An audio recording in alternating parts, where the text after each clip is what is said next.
Mga bata, handa na ba kayong makinig sa isang bagong kwento? Ang ating kwento ngayon ay tungkol sa isang ali na mahilig sa isang bagay na hindi naman nakakabuti. Ito ang kwento ni Aling Chismosa.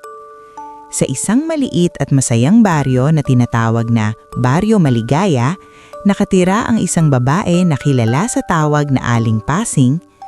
Si Aling Pasing ay may maliit na tindahan kung saan bumibili ang mga tao ng kanilang pang-araw-araw na pangangailangan tulad ng suka, toyo at candy para sa mga bata. Mabait naman sana si Aling Pasing, palagi siyang nakangiki. Pero meron siyang isang ugali na hindi nagugustuhan ng karamihan. Mahilig siyang makipagkwentuhan, pero hindi lang basta kwentuhan. Ang hilig na ay ang pag-usapan ng buhay ng ibang tao. Kaya naman, sa likod ng kanyang mga ngiti, tinawag siyang Aling Chismosa ng kanyang mga kapitbahay. Isang umaga, habang nagwawali si Aling Pasing sa harap ng kanyang tindahan, dumaan si Mang Karding, ang karpintero. "Magandang umaga, Mang Karding. Mukhang ang aga ninyo ah. San po ang punta natin?" Bati ni Aling Pasing. "Magandang umaga din, Aling Pasing. May ipapagawa lang na upuan si Kapitan," sagot ni Mang Karding habang nagmamadali. Nang makaalis si Mang Karding, dumating naman si Aling Nena para bumili ng mantika. "Aling Pasing, pabili nga po ng mantika," sabi ni Aling Nena. "Naku, Aling Nena, nakita mo ba si Mang Karding? Ang aga-aga mukhang may lakad. Baka naman may pinupuntahan na naman siyang iba bukod sa trabaho niya. Alam mo na," bulong ni Aling Pasing. Napakunot noo si Aling Nena. "Ganun po ba? Ang alam ko ay masipag si Mang Karding sa trabaho," sabi niya, sabay abot ng bayad at umalis na. Hindi nagtagal, ang simpleng pagpunta ni Mang Karding kay Kapitan ay naging kwento na meron daw siyang ibang pinagkakaabalahan. Kinahapunan, nakita ni Aling Pasing si Lita, ang dalagang anak ni Aling Flora, na may dalang mga libro. "Lita, hiha, dahan-dahan sa paglalakad, baka madapa ka dyan. Ang dami mo namang dalang libro," puna ni Aling Pasing. "Galing po kasi ako sa library, Aling Pasing. Naghahanda po para sa pagsusulit naming bukas," magalang na sagot ni Lita. Pagkaalis ni Lita, dumating naman si Mang Teban para bumili ng kape. "Hay nako, Mang Teban, nakita mo ba si Lita? Kung mag-aaral, akala mo laging may exam. Ang sabihin niya, nagpapapansin lang siya sa anak ni Mayor na laging nasa library din. Nako, ang mga kabataan talaga na yon," sabi ni Aling Pasing na may kasama pang iling. Kumalat na naman sa baryo ang maling balita na si Lita ay hindi naman talaga nag-aaral, kundi naghahanap lang ng atensyon. Dahil sa mga kwentong ikinakalat ni Aling Pasing, nagsimulang magkaroon ng hindi pagkakaunawaan sa Baryo Maligaya. Si Mang Karding ay tinanong ng kanyang asawa kung totoo bang may iba siyang pinupuntahan. Si Lita naman ay pinagalitan ng kanyang ina dahil sa balitang nakarating dito. Unti-unting nawala ang saya at tiwala sa kanilang lugar. Ang mga dating nagngingitian ay nagsimula ng mag-iwasan ng tingin. Ang masayang baryo ay nabalot ng lungkot at pagdududa. Isang araw, nagkaroon ng malakas na bagyo. Lumipad ang mga yero, natumba ang mga puno at bumaha sa buong baryo. Ang tindahan ni Aling Pasing ay isa sa mga pinakamatinding na salanta. Gumuho ang isang bahagi nito at nabasa lahat ng kanyang paninda. Imiyak si Aling Pasing sa gitna ng sakuna. "Tulungan niyo ako! Ang tindahan ko! Paano na ako ngayon?" sigaw niya, pero dahil sa lakas ng hangin at ulan, walang nakarinig sa kanya. Kinaumagahan, humupa na ang bagyo. Nakaupo si Aling Pasing sa isang tabi, umiiyak habang tinitignan ng kanyang nasirang tindahan. Pakiramdam niya ay nag-iisa siya. Walang lumalapit, walang tumutulong. Naisip niya, ito na siguro ang parusa sa akin. Sa lahat ng maling sinabi ko tungkol sa inyo, heto ako ngayon, mag-isa. Pero habang siya ay nakayuko at lumuluha, may narinig siyang mga yapag. Pag-angat niya ng kanyang ulo, nakita niya si Mang Karding na may dalang martilyo at pako. Sa likod niya ay si Lita na may dalang walis at pandakot. Maya-maya pa, dumating si Aling Nena na may dalang manit na supas. At sunod-sunod na dumating pa ang ibang kanilang kapitbahay. Huwag na kayong mag-alala, Aling Pasing. Magtulungan tayo para itayo ulit ang inyong tindahan, sabi ni Mang Karding na may ngiti sa labi. Opo, Aling Pasing, sa panahon ng sakuna, walang iwanan, dagdag ni Lita. Napaiyak si Aling Pasing, pero ngayon ay dahil sa tuwa at hiya. Hindi niya inaasahan na ang mga taong pinagchichismisan niya ay siya pang unang tutulong sa kanya. Patawarin niyo ako, sabi niya habang humihikbi. Patawarin niyo ako sa lahat ng maling sinabi ko tungkol sa inyo. Hindi ko na uulitin. Niyakap siya ni Aling Nena. Tapos na yon, Aling Pasing. Ang mahalaga ay ang ngayon. Magsimula tayo ulit, hindi lang sa pagtatayo ng tindahan, kundi sa pagtatayo ng ating magandang samahan. Nagtulungan ang lahat. Inayos ni Mang Karding ang nasirang tindahan, nilinis ni Lita at ng iba pang kabataan ang paligid, nagluto naman ang mga nanay para sa lahat. Sa loob lang ng ilang araw, hindi lang nakatayo ulit ang tindahan ni Aling Pasing, kundi bumalik din ang sigla at pagkakaisa sa Baryo Maligaya. Mula noon, nagbago na si Aling Pasing. Hindi na siya si Aling Chismosa, naging si Aling Pasing na matulungin. Sa tuwing may bibili sa kanyang tindahan, ang kwento niya ay hindi na tungkol sa buhay ng iba, kundi tungkol sa kung paano sila nagtulungan at kung gaano kasaya sa kanilang baryo. Natutunan niya ang isang mahalagang aral. Ang mga salita ay may kapangyarihan, maaaring makasira, pero maaari din itong gamitin para magbigay ng inspirasyon at pag-asa. At dito nagtatapos ang ating kwento. Ano ang natutunan ninyo, mga bata? Tama, huwag nating pag-usapan ang iba ng hindi maganda. Sa halip, gamitin natin ang ating mga salita para magpasaya at tumulong sa kapwa. Noong unang panahon, sa isang luntihang gubat, may isang munting langgam na nagngangalang Kiko. Si Kiko ay masipag at laging handang tumulong sa kanyang mga kapwa langgam. Araw-araw, sama-sama silang nag-iipon ng pagkain para sa darating na tag-ulan. Isang umaga, habang naglalakad si Kiko, nakita na ang isang malaking tipaklong na si Tonton. Nakaupo si Tonton sa isang dahon at malungkot na nakatingin sa kanyang paanan. Nilapitan siya ni Kiko. "Kaibigang Tonton, bakit ka nalulumbay?" tanong ng munting langgam. Bumuntong hininga si Tonton. Kiko, napilayan ako at hindi ko magawang maghanap ng pagkain. Nag-aalala ako para sa aking pamilya," sagot niya. Naawa si Kiko kay Tonton.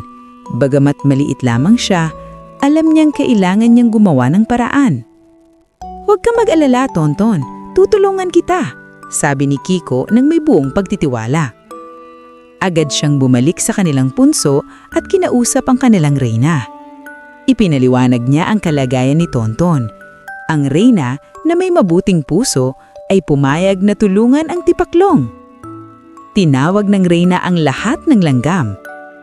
"Mga kasama," sabi niya, "ang ating kaibigang si Tonton ay nangangailangan ng tulong.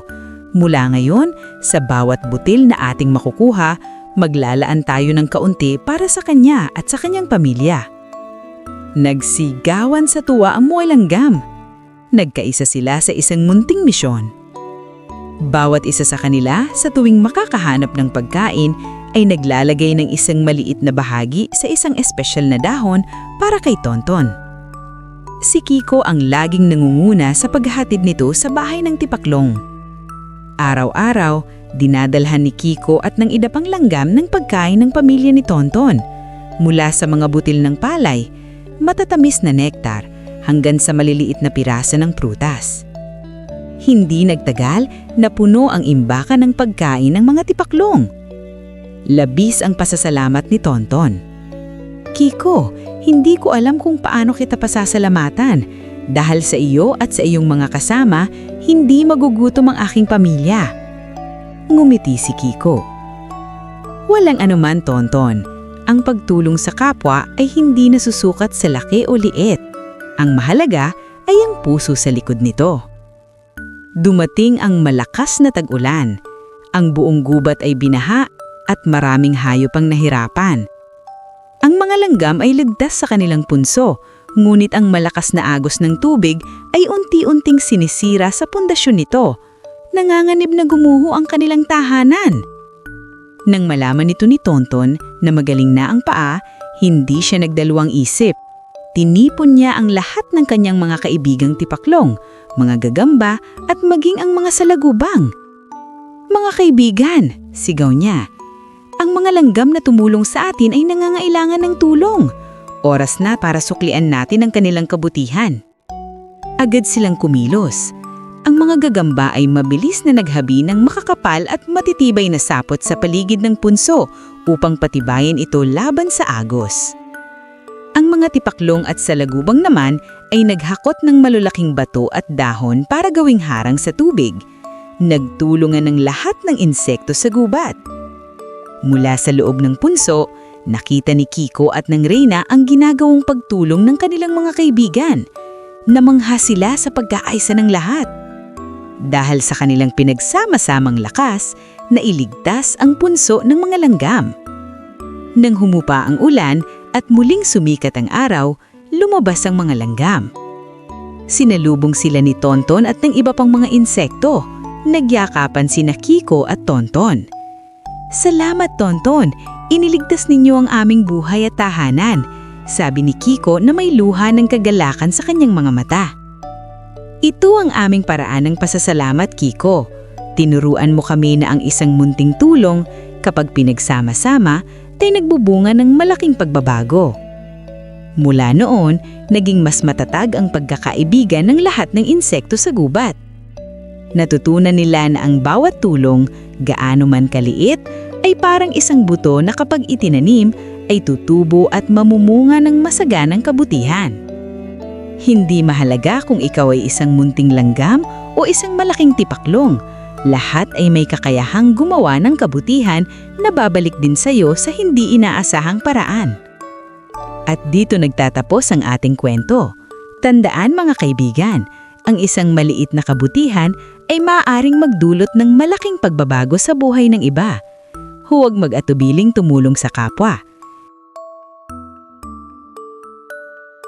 Noong unang panahon, sa isang maliit at masayang nayon, may nakatirang isang batang lalaki na nagngangalang Berto.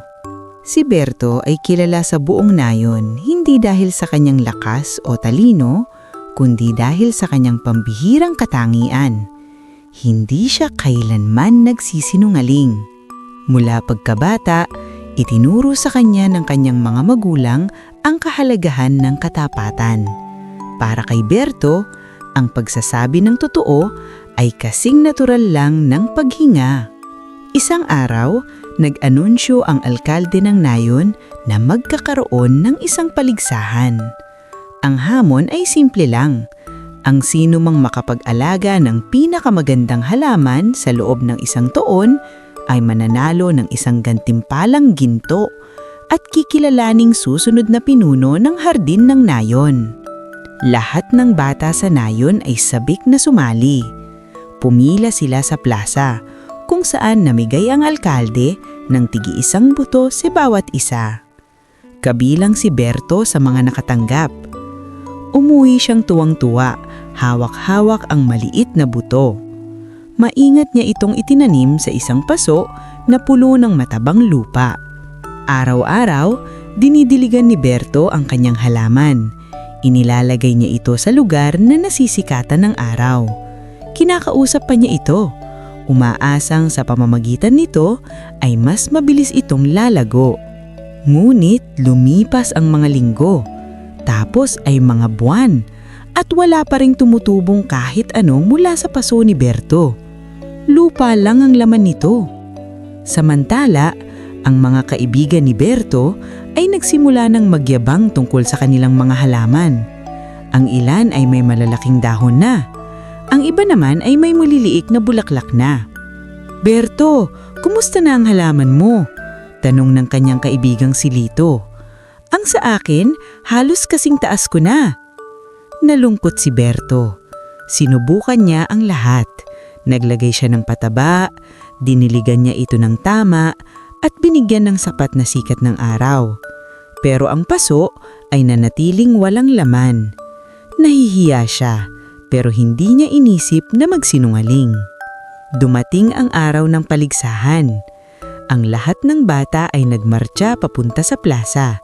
Bit-bit ang kanilang magaganda at malalagong halaman. Mayroong mga halamang may makukulay na bulaklak, mayroon may matataas na sanga, at mayroon may mababangong dahon.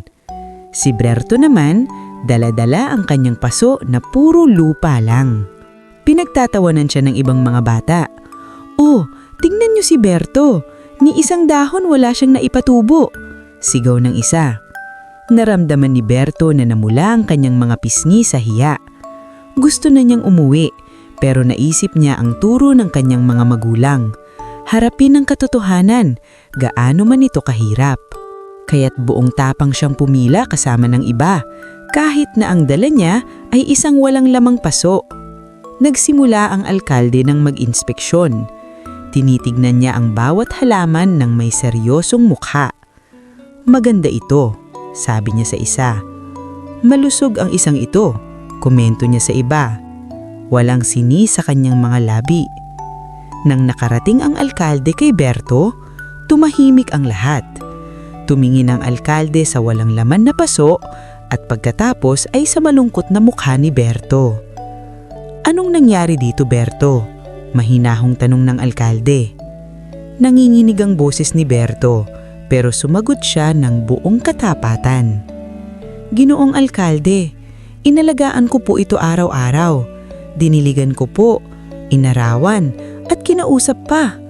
Pero wala po talagang tumubo. Hindi ko po alam kung bakit. Ito po ang totoo."